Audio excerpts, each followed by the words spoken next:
Okay, friends. First of all, on behalf of the Association of Iranica in Australasia, I have the great pleasure of welcoming you all to this lecture, which is the third lecture in the virtual 2023 lecture series of Association.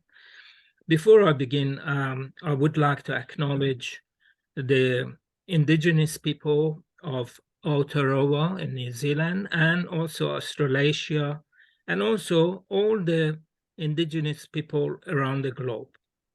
I also have a special tribute to our Iranian brothers and sisters, especially the youth and women in their struggle to regain their freedom and human rights and equality. The format of our presentation today, of course, is the presentation by Professor Kaveh Askari from Michigan University. We have the great honor and pleasure to have you as our guest speaker. And I leave the befitting introduction to Dr. Langford, who will introduce you and moderate, very kindly moderating this session. Now, let me say a few words about Professor Michelle Langford. And she's an associate professor in film studies in School of the Arts and Media at the University of New South Wales, Sydney. And her research spans the cinemas of Iran and Germany. And she's the author of Allegorical Images, Tableau, Time and Gesture in the Cinema of Western, Werner Schroeder, which was published in 2006.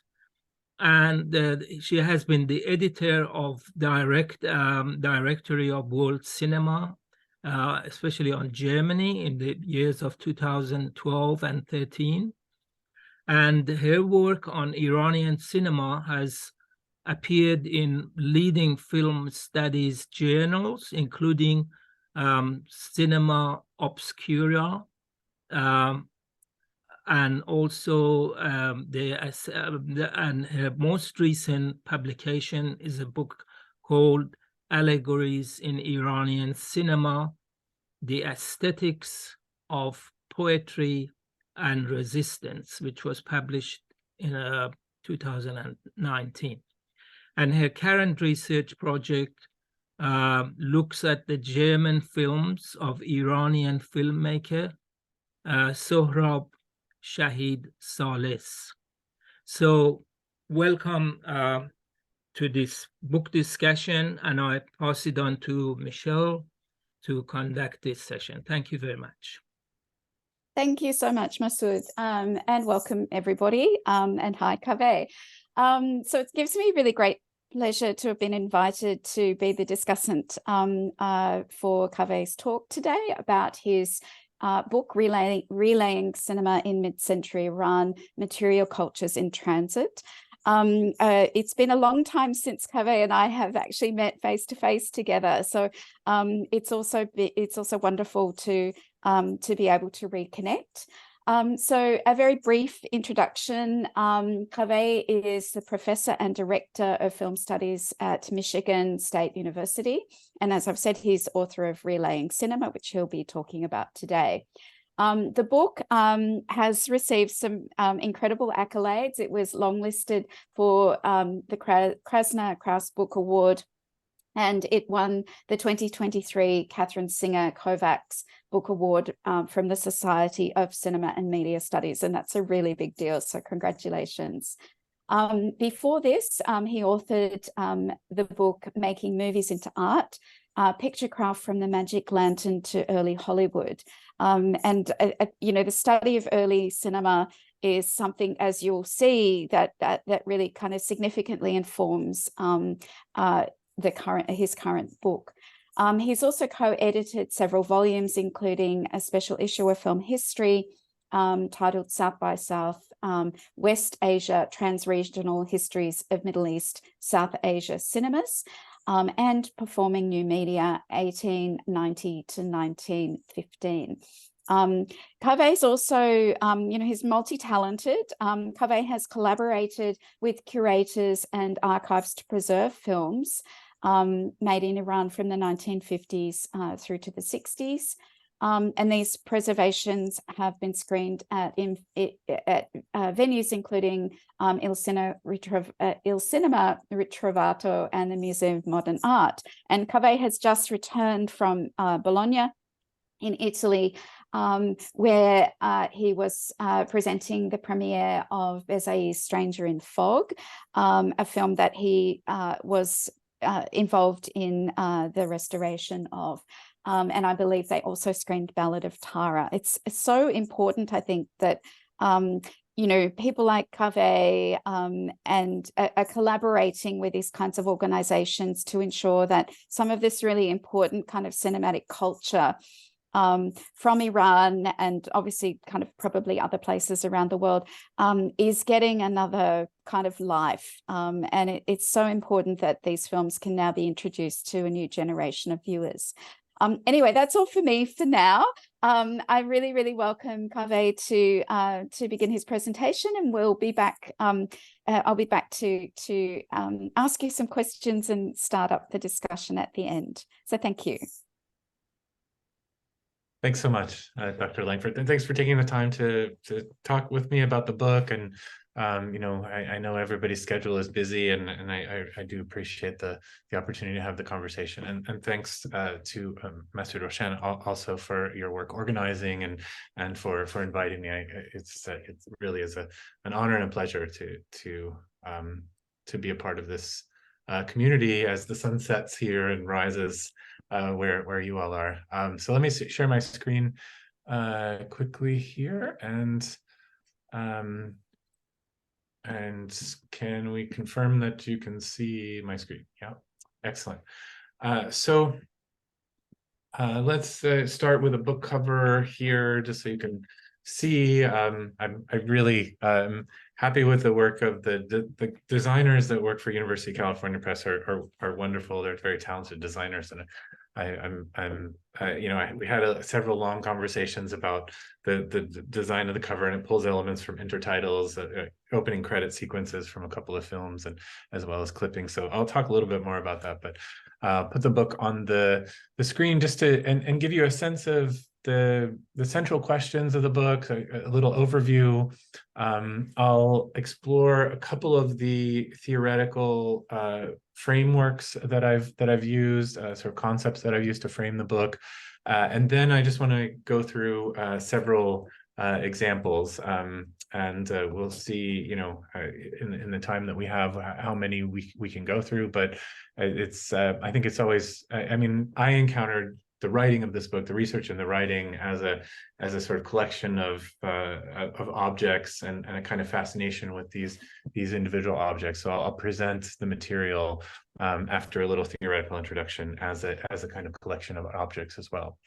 So just broad overview, the book is a cultural history of cinema in Iran, but it is a history that centers elements that are often left out of cultural histories. So that's primarily the circulation of cinema, elements that are related to this circulation. All of the business transactions, licensing structures, creative re-editing, and engineering labor that makes it possible for films to move across borders and through different markets. And it makes possible for film technologies as well, machines, objects, to move through these elaborate networks of exchange. One of the phrases that I use is the book examines how cinema's cultural translation is shaped by its physical translation. So that is a translation of the prints, the media itself, but also the machines that play the media and reproduce the media, that kind of thing. So the period of the book, it is the main focus is the 1950s and early 1960s. The book definitely goes earlier than that. I mean, there's a chapter on silent film, and it goes after that. There's a chapter that goes into the mid 1970s. But this main period of the 50s and early 60s, it was particularly interesting to me to examine as the kind of center, the framing center of the book, because it is a period of robust growth of film culture in Iran. You know, the construction of a number of movie theaters, the number of seats, audience attendance at films really spikes during this time. And the industry at this time is still supplied heavily by imported film prints. So prints coming from abroad, Hollywood films, American films are, they make up the majority of this, and for that reason, they make up the majority of my study. But these films are coming from all around, and we can talk more about other sources as well if you want. But the interesting thing about this period is that it's supplied heavily by imported prints, and yet these prints are still largely unable to be examined or captured for a particular kind of profit model. There's a certain lack of transparency in the circulation that makes a kind of creative production possible. So that's one of the arguments of the book, is a certain kind of creativity is possible when the producers of the work, who hold the original licenses to the work, can't really see everything that's going on in all the places where these films are being avidly consumed by moviegoers. So the book is a work of archivally grounded history.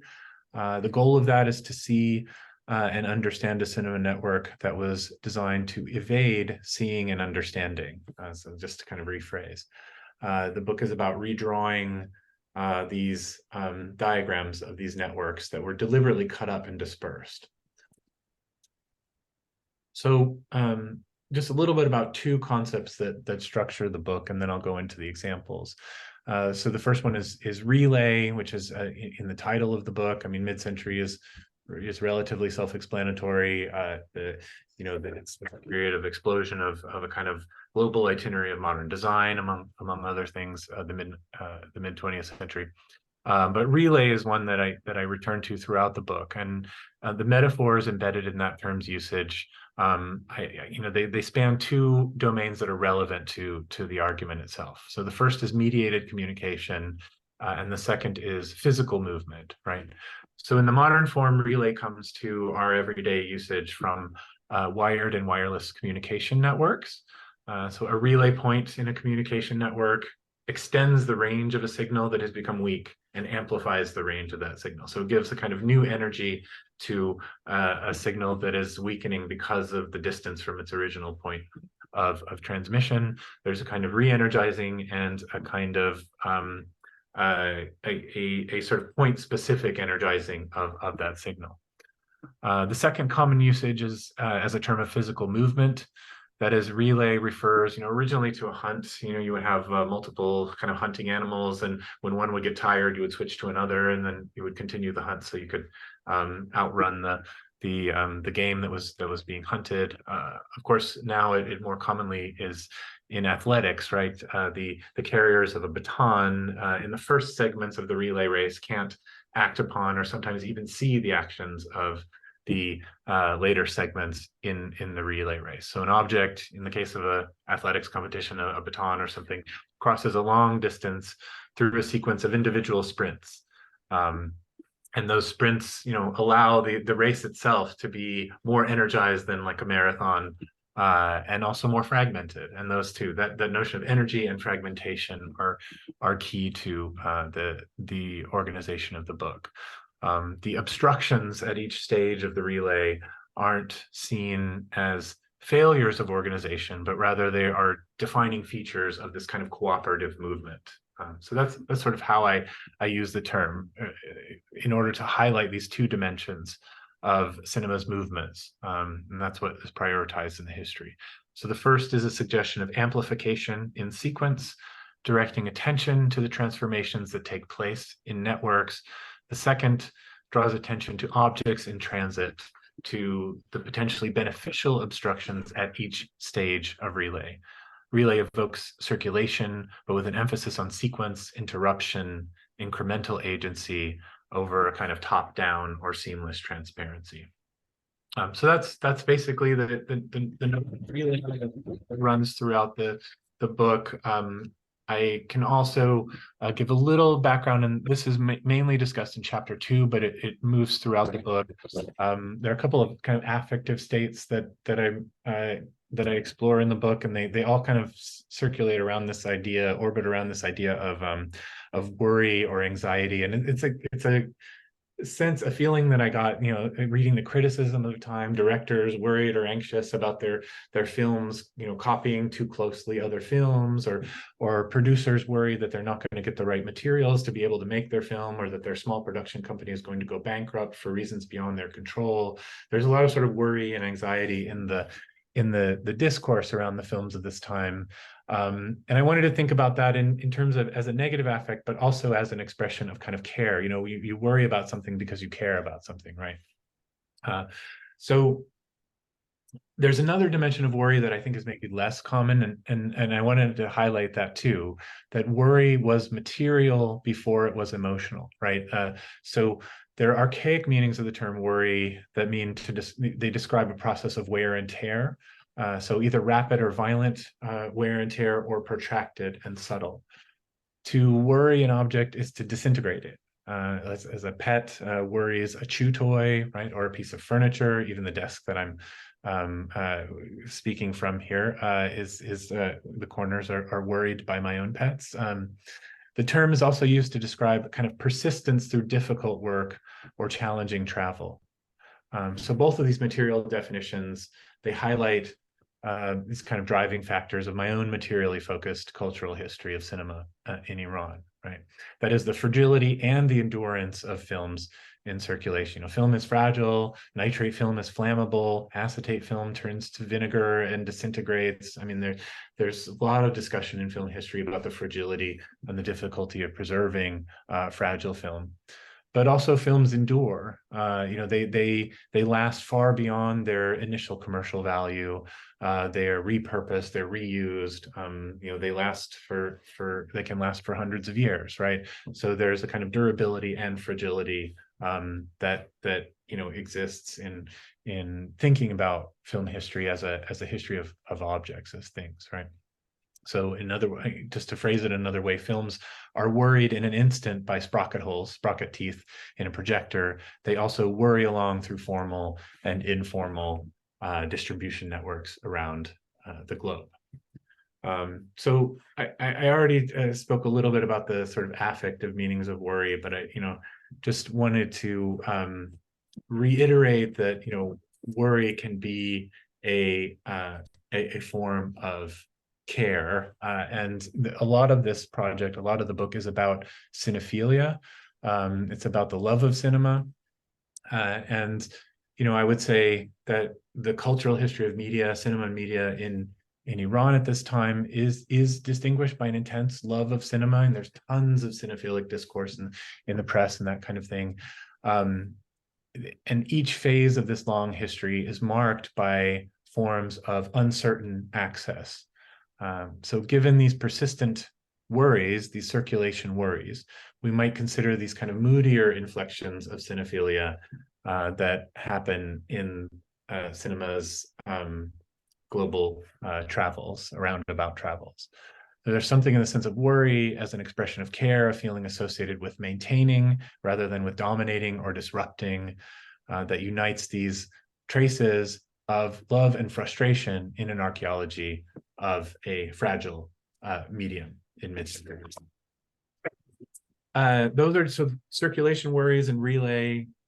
Those are kind of main conceptual framing arguments. What I want to do now is just examine this, and I have 5 objects. We'll see, how we're doing on time, and if you can just jump in and let me know if we need to move a little more quickly. But I'll array these 5 objects here. You can see them. Can you see my cursor? Kaveh, I just wonder whether you could put the presentation in play mode so we don't see so we just see the actual. Yeah, that's it. Great. Better? Okay. Yeah, that Excellent. looks much better. Thank you so much. Okay, great. Yeah. And we can see you your see my cursor. Yeah. Yeah. So the first is not sort of novelization, storyization of a serial film. This is a soundtrack on another film, an LP, a billboard outside of a movie theater, and a newspaper advertisement for a film that is also the cover of my book. So let's go through number one. The holy tiger, the sacred tiger. This is a French adaptation. The novelist Guy de Terramont did this adaptation of a film starring Ruth Roland, which was a Pathé film made in the U.S. By the Pathé was the parent company in 1919. And Ruth Roland, for those of you who don't know her, was one of the major serial queen stars, sort of adventure melodrama stars of the silent era. A major kind of stunt star, acrobatic star, and a major draw at the box office. And I wanted to look at this, highlight this particular translation, or in multiple translation of the story of this this film serial, to indicate something of my method, but also thinking about these objects as they kind of move and are redefined. So this is the Tiger's Trail has its Los Angeles release, its US release in spring of 1919. Later that fall, it's released in Paris, and it's released in Tehran, premiered, almost 8 years after the initial release. So thinking about that gap in time and sort of what that means and how the film is redefined over that decade is really important to the project. Also, and this isn't the best quality image looking at it on the screen here, but you can see the advertisement for the serial film episodes of the film at Grand Cinema on Lalazar, as well as the translation of this French this French novelization, right? And so this combination of the story and the film, and thinking about Etilat is not an incredibly long newspaper at this time. These are still the early years of the newspaper, and they would devote so much space in the paper to the translation of this serial story of the Holy Tiger, or the Tigre Sacré. What I did to talk about methods, right, is I looked at, because a major thing that the book is trying to do is work with archival material that one might not initially know what to do with, on one hand. The other hand is to try and recreate the material dimensions of film screening and of movie going in a situation where the films no longer exist or the collections no longer exist. So thinking about serials in particular was, I think, a really useful way to do this, because because of the episodic structure, because they come in regular installments. They would typically originally be screened regularly, maybe every week, and they were a way to get audiences to kind of come back. There would be sometimes a literal cliffhanger at the end of one episode, and then the audience would have to come back the next week to see what happened in the subsequent episode.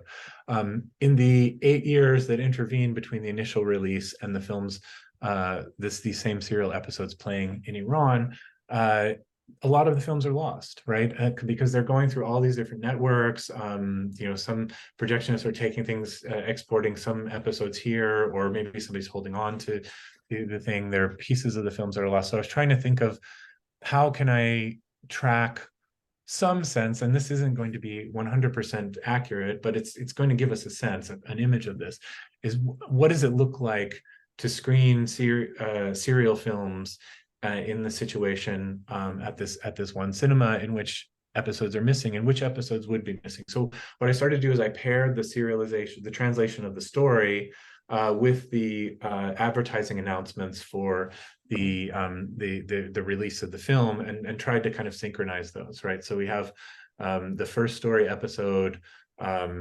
on December 20th. 6 episodes are announced. 8 episodes are screened by January 14th. So thinking about the continual process of tracking these things down. And you know, they're originally sorry, I didn't track this right before, but I think they're originally 19 episodes, and they're truncated. But we can see, at least from the Etalot advertisements, story episodes 5, 6, 9, and 11 are, I estimate, probable missing reels. So they're accompanied only by general advertisements for the cinema, but there's no screening of the corresponding episode, but you still need the story in the newspaper to fill in those gaps.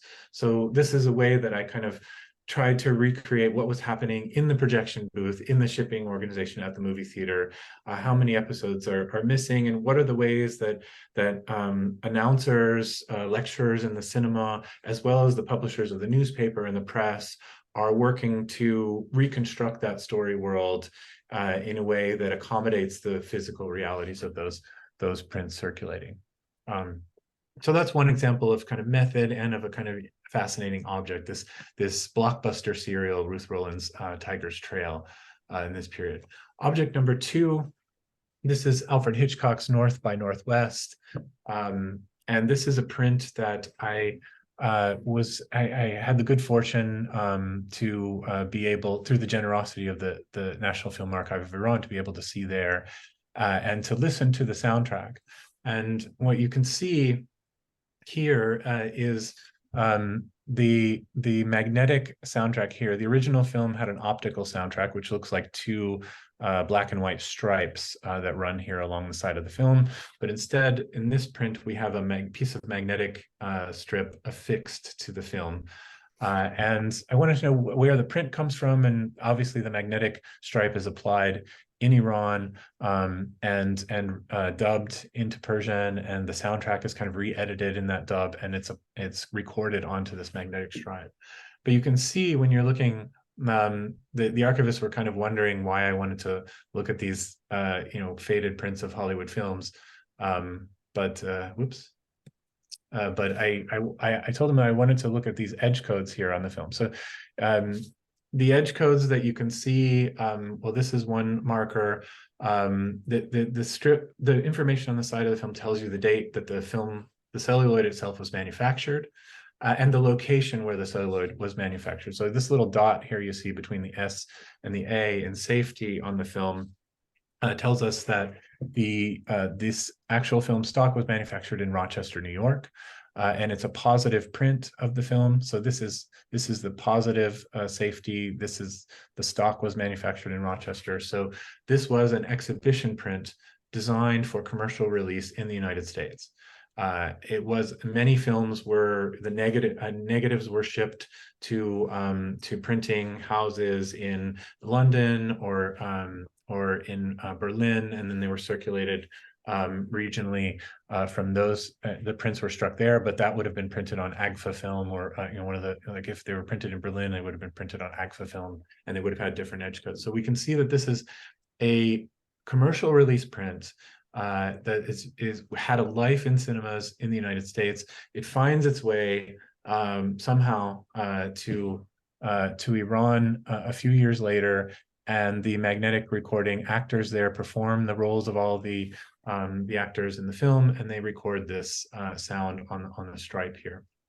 And this form of aftermarket magnetic recording is really essential to the formation of the industry. I mean, there's all kinds of stories of Persian dub being this kind of having its own fan culture, and many have written about this. I'm just including just a couple of examples of kind of early experiments with dissolving magnetic material and actually painting it over the optical track of the soundtrack. And by the late 1950s and into the early 1960s, this practice achieves a really intense sort of technical level of technical sophistication. It is also a very adaptable process, because it's incredibly expensive to well, to source the negatives, first of all, but then to take those negatives and to strike a whole new print, to create a whole new optical soundtrack, that is cost prohibitive in a lot of cases. It's much more flexible, it's much easier, it's much more cost effective to have this adaptive magnetic soundtrack. And I would say just listening to the soundtrack at the archive, like the quality is excellent, and the texture of the voices and the editing of the sound. Obviously, they don't have the original elements and they can't remix the soundtrack, but working with the material they had, there was a level of professional sophistication that is noticeable. Even now, the print has turned pink, has faded, but the soundtrack is still in wonderful condition. And it was such a skilled use of this material that it even caught the attention of the initial producer of the film, David O. Selznick, producer for Selznick Pictures. And I just wanted to show you this kind of one example here connected to that object of Selznick hearing that Iranian dubbing practices were so advanced. He suggested that Iran should be the center for all of the dubbing operations throughout the Middle East. I mean, Egypt had very strict quotas about how many foreign films could be shown. So Selznick ran into trouble working with them. He said, well, let's work with Iran. But one of the problems is that he didn't understand the configuration of languages throughout the region, and thought that Iran could be a dubbing center for Arabic. And he had to actually consult with the language specialists at UCLA that actually helped him to understand that wouldn't be possible. So they didn't do it; they scrapped it. But there was an entire year of discussion where the head of a major Hollywood producer is sort of looking to these dubs as an opportunity to expand operations in a region that he didn't have much oversight or control over. So this is kind of this is all from the correspondence from the Selznick collection that is housed at the University of Texas at the Harry Ransom Center. So this is some of the correspondence that I went through in writing the book. Okay, object number 3. And we can just do 3 objects if that works with time.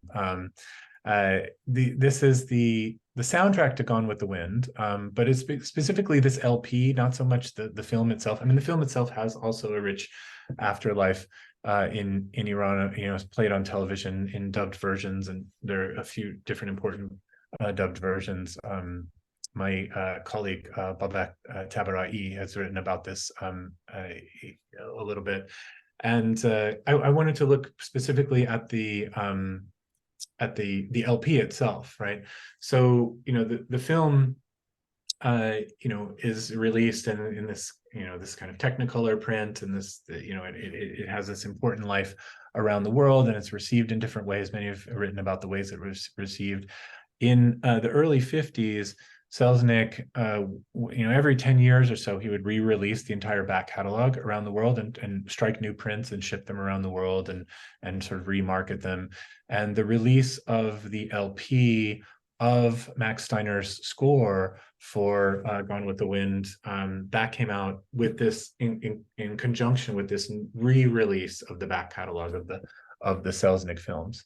And this is something that's happening at this time in Hollywood. The scores start to move separately as commodities, as media, consumable media, separately from the film itself. These scores are playing on radio. They are creating a kind of brand identity for the film independently of the movie theater. And that enables a whole lot of different kinds of creative practice in this particular context and around the world. So we have the theme written, the Terrace theme from Gone with the Wind, written, released in 1939. We have the 1952 LP of the score re-released. We have the first record of Persian language dub of the film 10 years after that. But in the intervening years between, in the 1950s, essentially, we have this score, this terrorist theme score from the film coming up in a number of films that are made in Iran. So there's a chapter in the book that is all about these kind of found collage soundtracks. So this is from a film by George Obadia.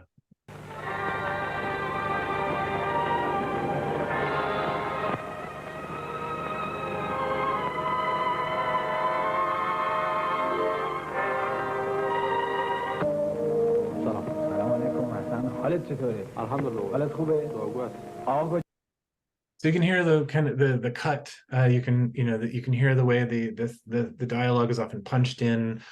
These soundtracks are very they wear their fragmentation on the surface, right? And that, I think, is part of the texture of these films and what drew me to them. What also drew me to them is the way my initial impression was that these would be films that or the usage of these found scores I thought of them as sort of just convenience, right? Okay, here we'll pull this material here and we'll just plug in scores. And what I started to realize, I wasn't expecting the scores to function as markers of sort of cinematic achievement, or as markers that remind us of globally recognizable films. But we work through. I had a couple of research assistants helping me identify all of these using software to identify them. Shazam was one that we used. Ran through basically every film that we could find streaming. We ran Shazam on, and started to find these patterns, right? And one of the patterns that I noticed was that this theme from Gone with the Wind comes up again and again in moments that are intended to evoke a kind of sentimental overflow, right? An emotional change, important change of emotional tone in the film. So this is a film, one of the first films to screen at a festival outside of Iran. And you'll hear the theme again right at the moment where this character, who is a kind of character who is, he's sort of greedy and selfish, and he learns the error of his ways and has this kind of emotional transformation. And he's grasping at money in this scene. And then at the moment you're listening to the Barber of Seville there, and then at the moment where he has this emotional transformation, we hear the terrorist theme come in. So you can listen to that.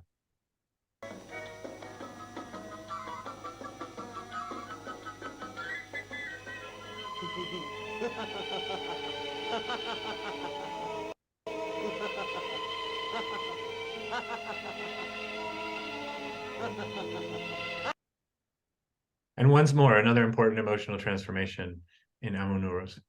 میدونی بشر همیشه عادت کرده خوشبختی رو جای دیگه‌ای غیر از اون جایی که واقعا هست.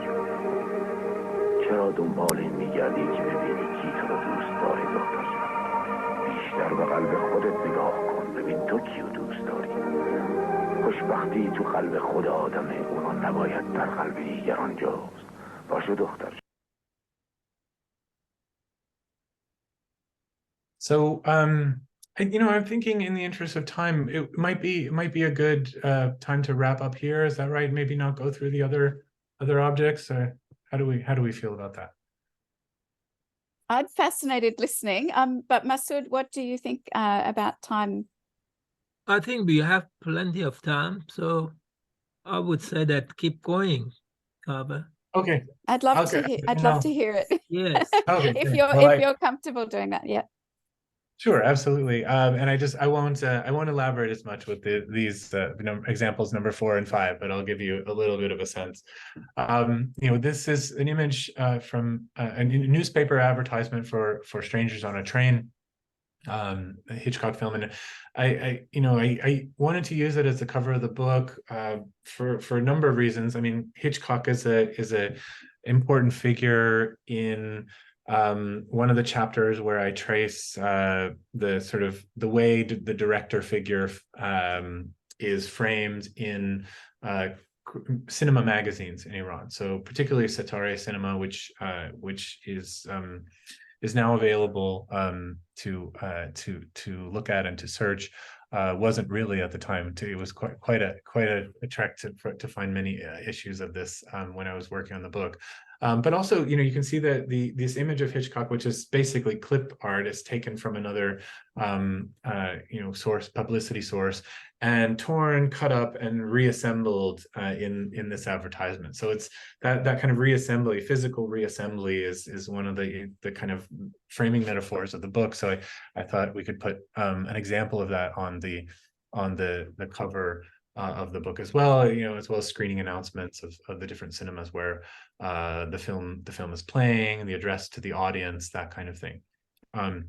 But this kind of celebrity figure of Hitchcock as a figure of a director who puts intention into the film, as a figure of activating a certain kind of cinephilia in the magazines at the time, is key for developing this film culture, this film viewing culture among audience members, but also in framing the careers of some of the directors. And the main director that was associated, whether he liked it or not, was Samuel Khachikian, who was discussed as the Hitchcock of Iran.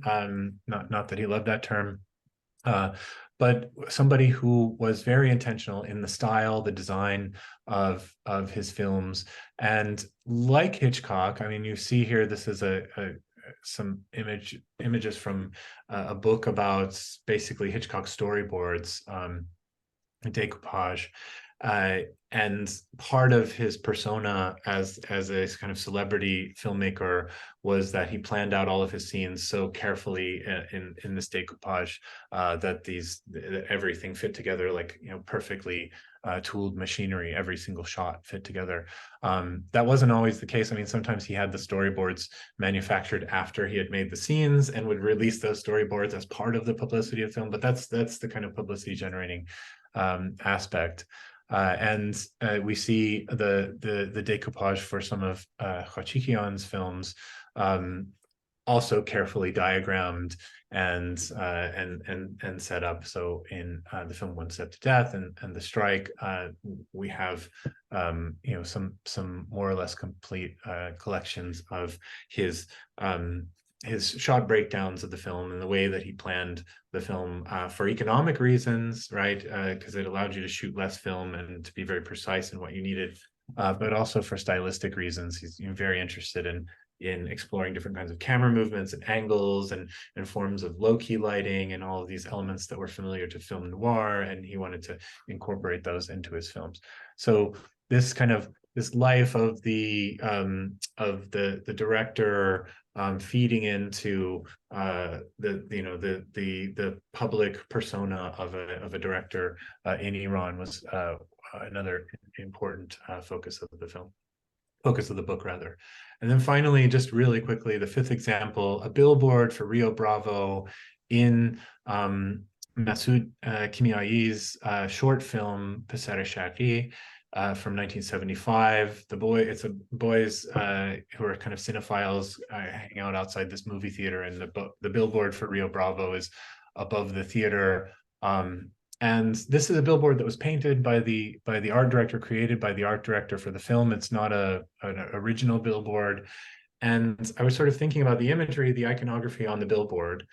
They're supposed to be listening to Rio Bravo, but the actual audio they hear from the film is from I think it's Nicholas Ray's Jesse James film that they're hearing. So another iconic piece of audio, fragmented, connected to these different films that are objects of cinephilia. But in the book, I was sort of tracing, there's all this in poster design, there's this important sort of history to be written about the way the iconography circulates and transforms around the world. So here are some examples of these Rio Bravo posters, and you can look again and compare the figures that are reproduced on the billboard. And I wanted to make the point of the posters that were available in Iran not just being Hollywood posters, but they're also in some ways Italian posters. There were a number of poster design houses based in Italy, and Italy was an important intermediary for films that circulate not just in Iran but around the broader region. And they would redesign the posters for their international releases.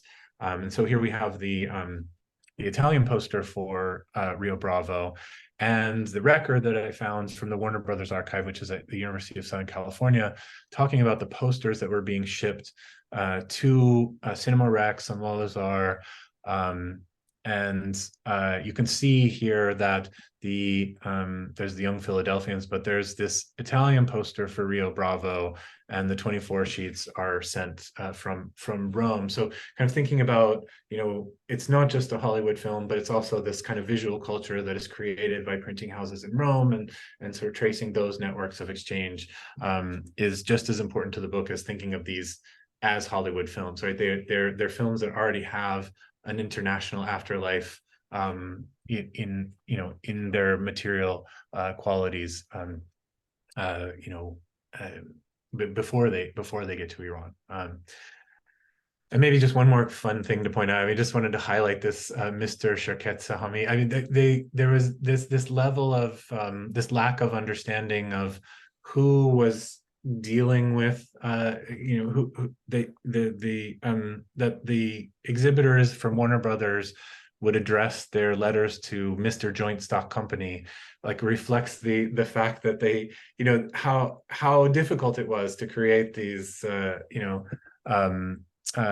forms of exchange, and how low the oversight was, which enabled this kind of creative productivity in Iran at the time. So those are the 5 objects. I will sort of end there. I'll give you one bonus. I won't talk about this one, but this is William Wyler visiting during the Tehran Film Festival in the 70s.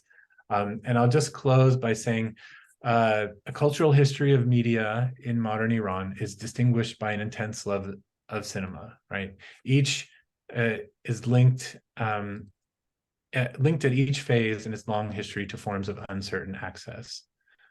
Given these persistent circulation worries, we might consider these moodier inflections of cinephilia tourist travel. Just kind of repeating this point before, that this notion of sort of worry and care as a feeling associated with maintaining rather than with dominating, that there's this, with each of these examples, these are objects that are cared for, they're worried over, they experience material deterioration, and they experience a lively afterlife, a robust audience, blockbuster attendance at cinemas, and one of our jobs as media historians is to uncover those those different aspects of worry, that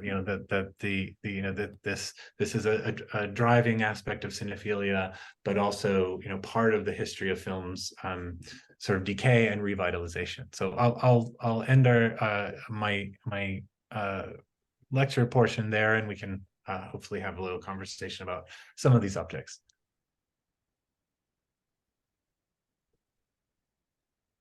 Just unmute myself. Thank you so much, Kaveh. That was so rich. Thank you. I'm going to begin by not asking a question. I'm going to just kind of like, I'd actually really like to begin by kind of like speaking back to your project. The first thing that I want to say is to say thank you for the worry and care that you have given to these objects, and the enormous amount of archival work and detective work, I think, that goes into putting together and telling these stories. And I've spent the last sort of couple of weeks reading through parts of your book, and I really want to compliment you for the detail, for the rigor, but also for your lively storytelling.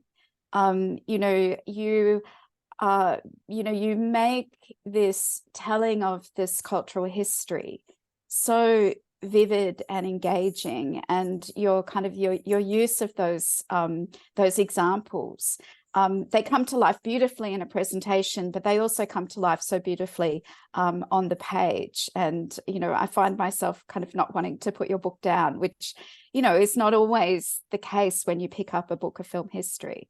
And I want to really congratulate you. And in my perspective, I think you are one of the preeminent film historians of our time. So thank you for that. One of the things that, this is where we kind of might get back into some really interesting discussion. And I think one of the big achievements of your book is if we kind of look at the way that film history is told, film history is largely told from the perspective of the emergence of Hollywood and a number of kind of, you know, sort of competing European industries like France and Germany. Then you have the interruptions of the war, and you have through these kinds of interruptions of the relay, if you like, of cinema. By the two world wars, you have this story that emerges around the dominance and hegemony of Hollywood.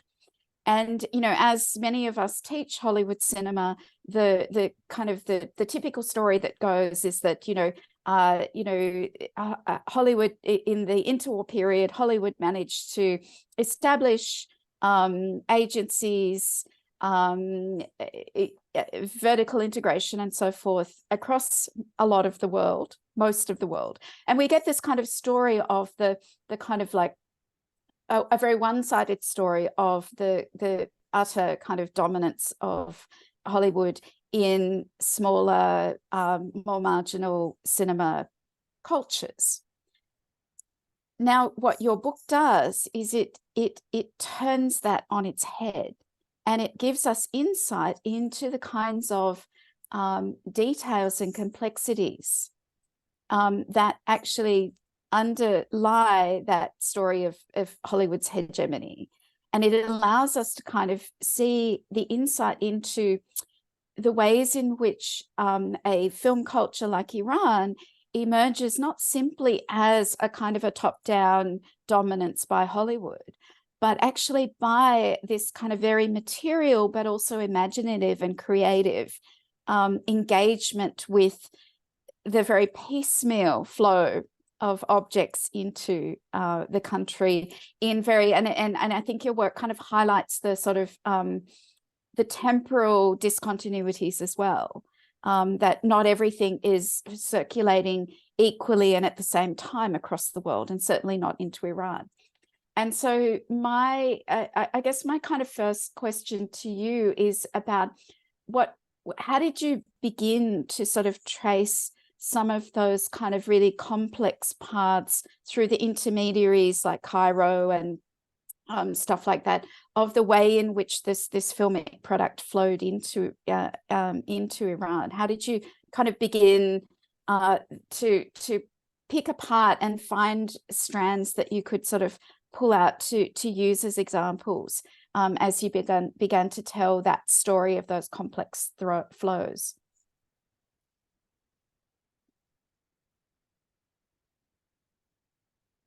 Oh, you're muted.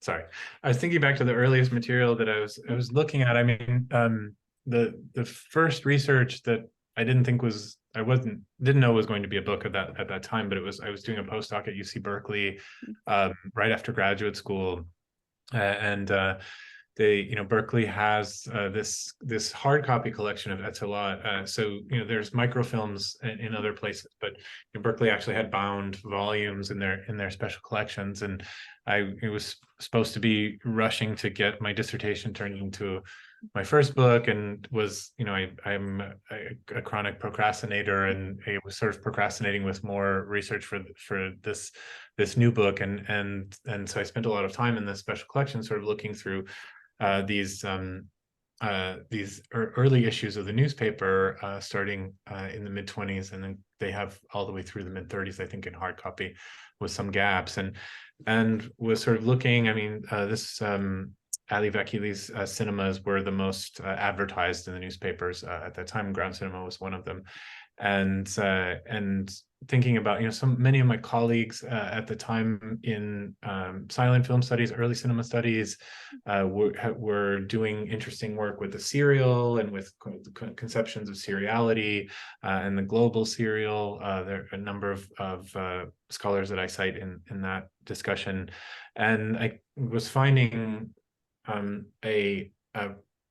an amount of serial exhibition that I didn't expect to find, especially in the late 1920s. And looking at like teen serials playing in the late 20s, and so that became the seed of the first chapter.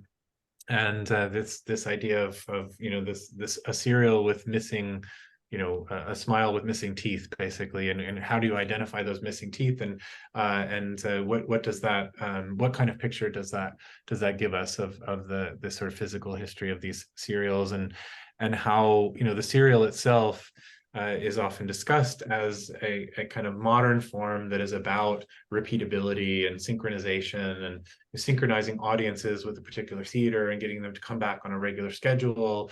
And, you know, how do you take a form that is all about synchronization, modern synchronization, and a kind of timed repeatability, and think about it in this asynchronous screening context. So that was kind of the first research for the book.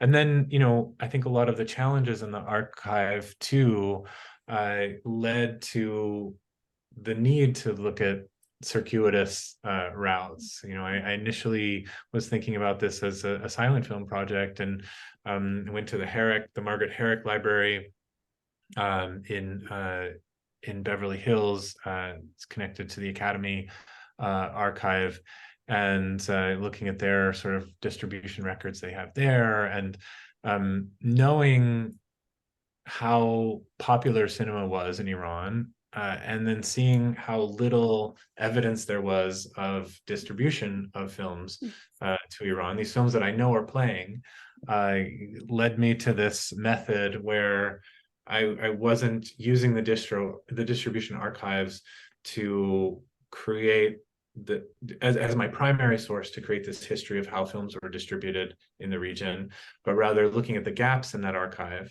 and then looking at the newspapers and magazines in Iran, and the gaps in that particular format of knowledge about the films that are being played, that particular form of information, and then overlaying those two collections, and seeing what they can illustrate about each other, and thinking about those gaps not as failures of the collection, but as constitutive of this cinema culture, right? And so that became, I guess, the sort of motivation for the other chapters of the book, is this comparative approach where you're not only looking for information that you can find, but thinking about why the information that's not there isn't there, and what does that tell us about this film culture as well. Yeah, wow, that's fantastic. I think the other thing that comes to light is, you know, if I think about the kind of the histories of Iranian cinema that we've all read, we're basically kind of told that you know, in the 1950s there was like almost no, well, from the 30s through to the early 50s or whatever, there was practically no filmmaking happening in Iran, right? But the thing that your research reveals to us is that while there may not be feature films being made, there's actually a lot of film culture happening, and there's a lot of creativity in that, in the ways in which you know, you demonstrate the kind of the way that kind of, you know, Iranians are working with this material, and the inventiveness of the dubbing, and kind of working out these methods kind of almost in a sort of a silo, in a way. And in a way that I think what's really important about that is is that it's a reminder that we actually have to think about that question of what is film culture. Okay, film culture is not just what is produced in a particular region, like, you know, finished feature films, but it's the ways in which certain kinds of films are screened, the way they're used, the way they're taken up within, intellectually within a cinephilic culture, the way they're taken up emotionally, but the materiality of those objects and the kind of differences in the way that that materiality is accessed and perceived and engaged with is also part of what we call film culture. And I think that's something kind of that's really important about what your work has been doing.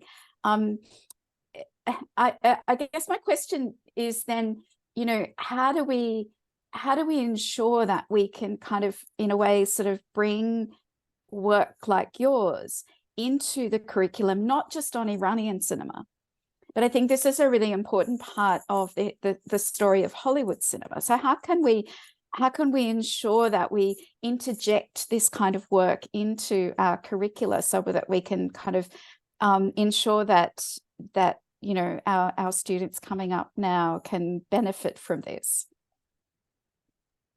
No, that's a question that I think I definitely wrestle with in the classroom, and you know, many of us do in you know, our global history, cinema history surveys and that kind of thing. You know, I think you touched on, you know, what is a core point of the book, and that's, you know, and I don't want to sort of collapse these distinct aspects of the industry, but you know, it is important to think about how, you know, film exhibition is a kind of filmmaking, or you know, film engineering is a kind of filmmaking. Just making a copy of a film is I mean, physically, literally filmmaking, but it also culturally is a form of production of film. And you know, I presented some of this material, you know, many times in different locations, and I one of the questions I often got was like, on the like dubbing material that I was talking about. Somebody would ask, well, you're conflating two things. You're saying on one hand you're talking about films that are made in Iran, and then on the other hand you're talking about you know, these Hollywood films that are dubbed into Persian, and you know, the dubbing of Hollywood films and films being made in Iran are two totally separate spheres. And that may be the case in some industries. You know, that in some industries, you know, dubbing artists, it's a profession, and they work within their own studios and they're their own companies. But in I think more context than around the globe that we are that we have admitted or understood to be the case, those two elements do overlap. And especially, you know, in Iran, where the, you know, actual synchronous sound recording was not a major part of the industry until much later, you have the same dubbing artists who are dubbing, you know, Hollywood stars are also dubbing famous Iranian actors in the local productions. And more so than that, you have studios that are maybe making a certain number of feature films a year, but those are incredibly expensive, and the financial guarantee on those films is not as strong as the financial guarantee a big global blockbuster. And so the studios are counting on the capital that they are bringing in from the dubbing process. And then some of that capital can then be used, that capital cushion can be used to take the risk of producing their own film. But you can always switch back to a kind of dubbing model if the business is running into trouble. So that world of dubbing and the world of local production is much more interlinked in this case, and in many other cases, I think, than what is typically habitually understood to be the way that local production works. But specifically to your question of the curriculum and how to incorporate this, I mean, one of the classes that I teach regularly is a class called Recycled Cinema, and it started out as just a found footage filmmaking class. Like, it was mainly about experimental films. We talked about Bruce Conner, and we talked about handmade films and optical printing and that kind of thing.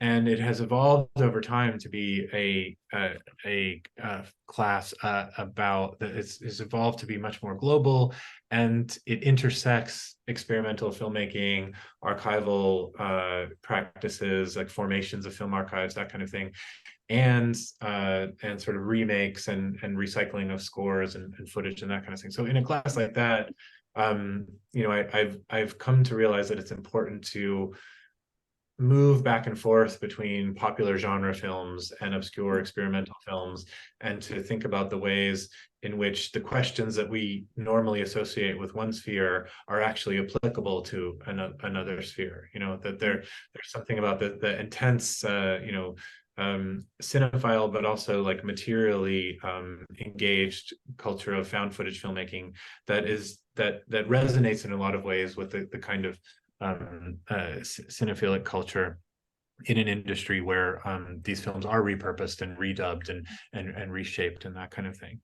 And then I guess in terms of canon, you know, screening films from the canon, you know, I like to, I mean, obviously we've all made our films that we show in the classroom. They're much wider in terms of geographical range, in terms of many factors than they were, you know, 20 years ago or earlier. But I think it's important, even when I show canonical films, to highlight and to bring in examples of you know, like if I show, like It Happened One Night, for example, I show that in my intro to film class, you know, classic 30s romantic comedy. And we talk about it in relation to 30s Hollywood and the studio system, and the star system, that kind of thing.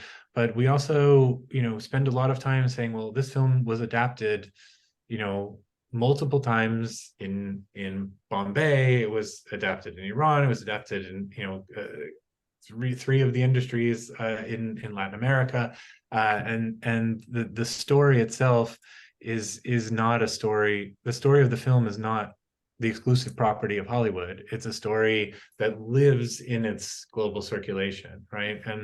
And part of the reason the film is important is because of that global circulation. And you know, one of the goals of a film class, an introductory film class or a survey, is to show films that were produced you know, in different parts of the world, and to give a kind of a broader perspective. But I think it's also to communicate to students that it's not like audiences in those cities, even cities with major film industries, were not watching films made elsewhere, and that film culture is something that is constructed through these points of interaction, you know, and you know, and what I would want to avoid is a kind of a naive representationalism in the curriculum that doesn't give enough credit to the audiences in a place that is typically underrepresented in classical film theory, classical film history classes, by saying that they only watch the films that they made, and then the residents of this city only watch the films that they made, because in fact there would be no life if these stories weren't exchanging and the film prints weren't exchanging across these borders. So those are kind of two ways that I can think of that answer your question. There are others, but fabulous. No, thank you. I think maybe Masood had a question. Yeah, I was fascinated, especially with the period of filmmaking in Iran. You know, I remember even as a child, the Iranian produced films, you know, like the Party in the Hell, you know, that one, was quite an elaborate, you know, production at the time. And it was a sort of a big film, you know, and was so popular at the same time. So, you know, what I was wondering, that how much Iranian film was influenced by the Hollywood, you know, productions. Although, you know, the plot of that story is quite, you know, I must say Iranian taste, you know, but at the same time, you could see some kind of elements of influence of the Hollywood cinema as well. Yeah, and you know, that film is fascinating because it's, as you say, a really popular film. And you know, this, a lot of the my initial talking about initial research for the project was also just like interviewing family members and second cousins and that kind of thing, talking about their movie going experience, whoever wanted to talk to me. And I think that film was one of the only films that my grandfather ever saw. He wasn't a huge fan of cinema in general, but that was one that he agreed to go and see. It's it's a film that, like, the comedic characters, there's a whole kind of tradition of comedy, of sort of slapstick, a kind of physical comedy that is sort of one dimension of the film. There's the set design of the film that is very ambitious, and that we several colleagues and I have talked about this. There's Georges Méliès, who was an early cinema kind of magician, had these very kind of two-dimensional constructed sets, that everything was designed to look fantastic. It was a artificial fantasy. The world was not an attempt to create any kind of realism, but was an attempt to sort of immerse you in saturated colors, exaggerated sets, fantasy constructions. And I see in that film, when they go down into the underworld, the kind of characters that appear and disappear, the tricks that we see in the film, they recall elements of early cinema. And I've been trying to find, I found some evidence of discussions of Méliès's set design in in film magazines in Iran at the time. So there was some knowledge of Méliès at the time, and discussion of that kind of filmmaking. So that's even that's before Hollywood, and it's French filmmaking.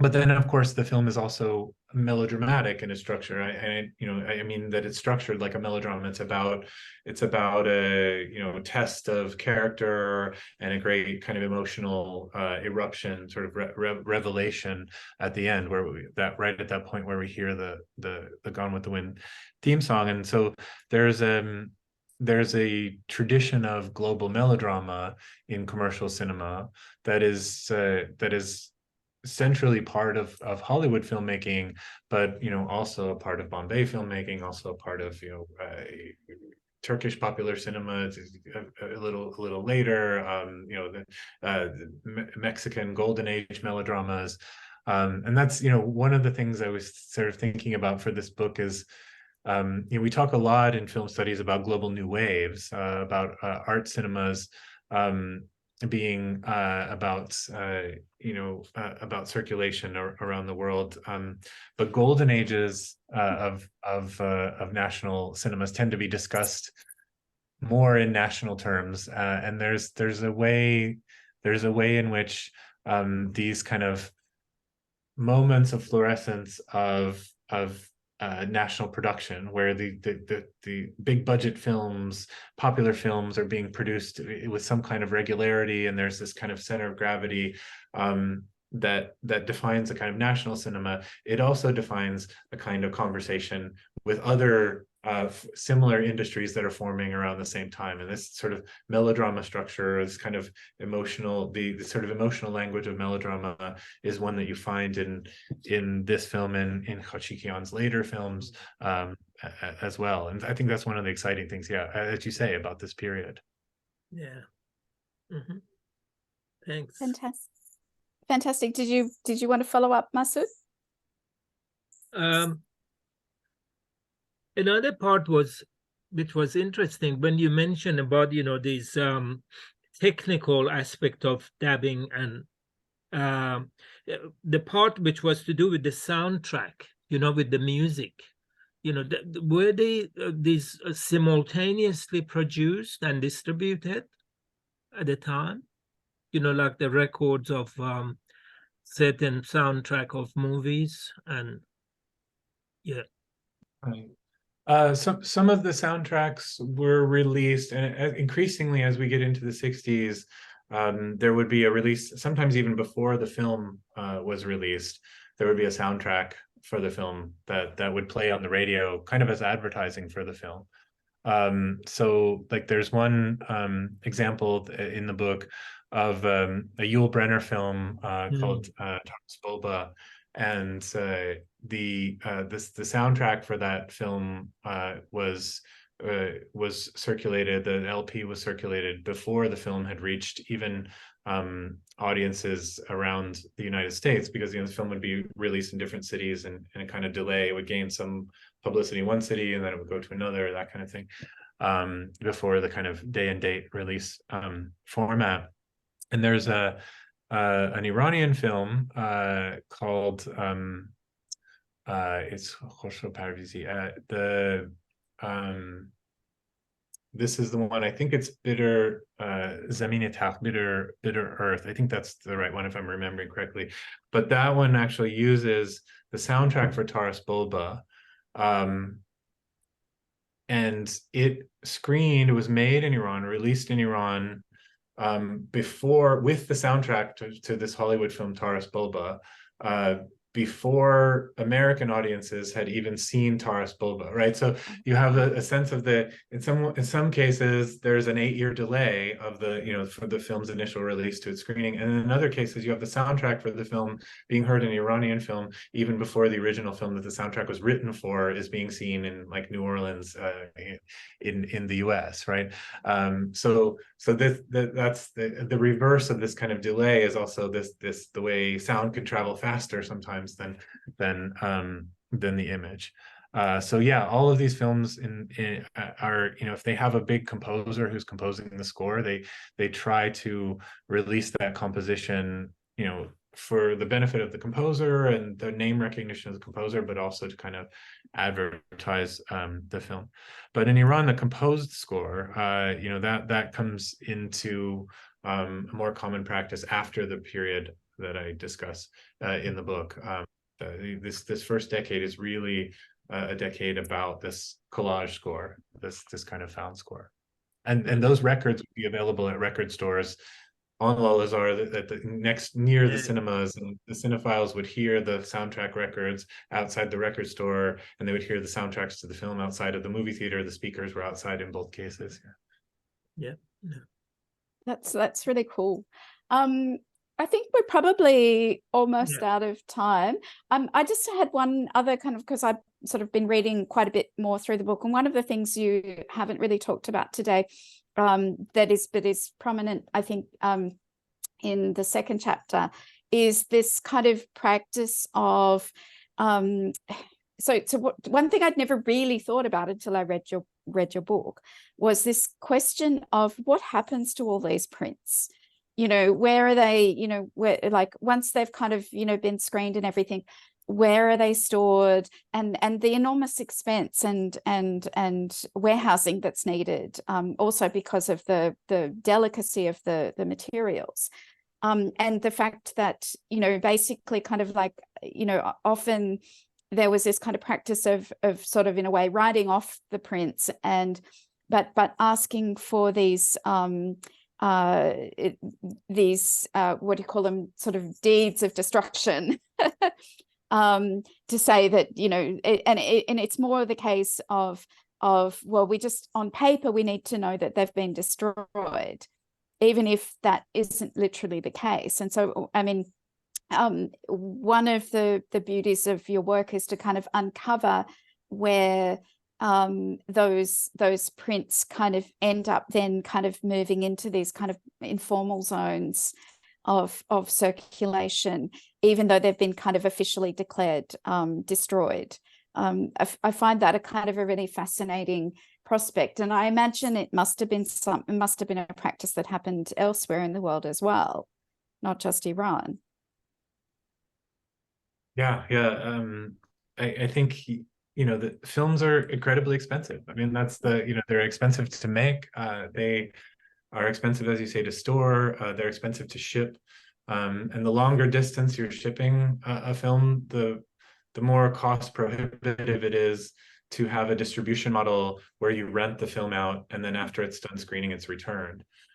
So in those cases, it's much more cost effective to simply destroy the print. You send out a film print that's already had its life in its initial run, and then you send it out and you destroy it instead of disposing of it yourself. I mean, you can think of film prints that way. They're kind of like boats in the sense that they are very expensive to create and to own. But then they become a financial liability pretty quickly as well, especially if they're not in regular use, right? They're objects, they're commodities that have value, but then if the context changes a little bit, suddenly they no longer have value; they have negative value. They're liabilities, right? They're like, there's the money is just required to maintain them is continually ticking away. And so, the story of the book is really a story about managing that tension between value and liability, and trying to create value in one context where the print had previously only been a liability, right? And to get away from the story of like, and I try not to use the term piracy in the book, but to get away from the story of like, the producers want to know everything that's happening to their films, and they want to ensure that these films are returned and to capture as much of the profits as possible and to police as much of the informal distribution of their films as possible. Because in fact, all copyright owners need to allow a certain degree of leakage of their products, so that they can hopefully see how their products are being used and then recapitalize those uses that they couldn't predict before. I mean, that's the way copyright works in a kind of broad sense. And it was fascinating for me to see the management at the very top of a film production company whose job it is to produce and distribute films, being okay with a certain degree of informal circulation, and in fact saying, hey, the cost of managing this and monitoring this is much higher than the value, than the benefit of managing it and monitoring it in this kind of very detailed way. And so let's create a system where where we're more flexible with what happens with the prints, as long as there's not an intermediary distributor that complains and says, hey, you sold me the rights to this region, and here's this exhibition print that I hear is playing in this other city, can you do something about it? Well, then they need to be a little bit more strict and monitor this situation. But there's so much that can't be monitored and honestly doesn't want to be monitored. The producers don't want to monitor, where it really is a kind of an odd form of collaboration, where a more habitual way of understanding that is as antagonism between producer and unlicensed distributor. In fact, there are all these interesting ways in which they're collaborating with one another. Yeah, fabulous. Thank you so much. Masood? Can I ask one quick question, Kaveh? That is to do with the archival aspect of these films, but you mentioned that, you had a trip to Iran to see the National Archives. So how did you find the state of preservation of these films from the past? Have they kept, or some been destroyed, or what was your evaluation of that? Yeah, I mean, I think I have a lot of respect for the archivists that are working to maintain those films. And I went 3 times for the research of the book, each time for about 6 weeks, and was able, sometimes I wasn't able to access the archives that I wanted to access. It really just depended on who was working there and who was willing to take time to talk to me, and who was willing to take a risk in trusting me too. Because if they didn't, if you don't know who somebody is, there's really no, there's no reason to allow somebody into your office to talk about the films in your collection, because who knows if they're just going to make trouble for you or create more trouble. The state of preservation, like I said, the soundtrack on the North by Northwest film was amazing. The ability to, I watched it on a Steenbeck, sort of editing viewing machine, and they had, they had tooled the machine with a magnetic reader so that you could listen to magnetic soundtracks. The head of the archive is doing amazing work there. what else would I want to say about that? I mean, and has been willing to talk to, like, she's been providing prints for some of these restorations that are being preservations that are being done in collaboration with Cineteca Bologna, and that are screening at some of these places as well. And she's under a lot of pressure to both manage the collection, but also to manage her position at the institution as well. So yeah, I just I have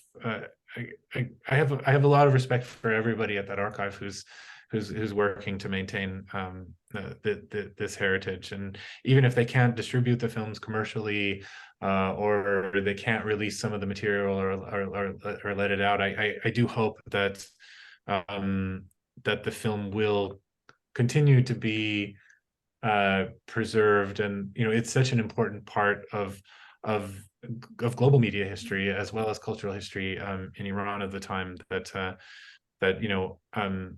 one always worries that the material will have will run into challenges, and that the collection will run into challenges of funding or of other kinds of restriction. But that's why we need to appreciate our archivists and our preservationists, because they're in charge of maintaining that. Yeah. Well, thank you very much, Kaveh John, and it was the most fascinating, subject that you covered, and your book, of course, which gives all of us incentive to read it, more thoroughly. And thank you very much, Michelle, for your wonderful, discussion that you conducted, and illuminating, on the subject and so on. So I really appreciate your cooperation and contribution to this lectures, and I'm very sorry that we didn't have many audience, so that's at the loss, and our gain, of course. But the recording, will make it available to the people who ask for it, and the public. Thank you ever so much, both of you, and have a wonderful day, and good luck with the continuation of your research, and all the best. Thank you, Masood. And thank you, Kaveh. It's been so great re-engaging with you over this. It really has. I hope to come to Australia and New Zealand before too long. Yeah. Fantastic. Right. We hope to see you. Thank you. Okay. Goodbye. Bye. Bye. Bye.